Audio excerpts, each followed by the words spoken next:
mwelekeo ni mmoja, kwenda kumchagua kiongozi mpya wa Kitanzania atakayetuongoza kwa miaka 5 ijayo. Nyuma yangu niko na vijana wa Kitanzania Gen Z kabisa ambao wana play part kubwa kabisa katika uchaguzi wa mwaka huu. Tuzungumzaje tarehe 29 juu ya kwenda kumchagua kiongozi wako wa miaka 5 ijayo? Sasa rafiki yangu, mimi kiongozi wangu ni huyu hapa. Hakuna. Kiongozi wako ni huyu. Mimi nitatiki tu hapa, nitaongeza mzigo.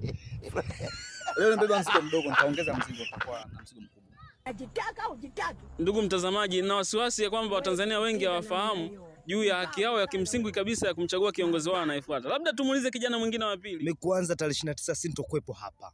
Nitakuwa nimekwenda kijijini kwa ajili ya kuandaa mashamba yenye rutuba nzuri kwa ajili ya kwenda kutiki jembe tu. Yaani kazi ni jembe tu, naenda kulima kwa ajili ya familia yangu basi.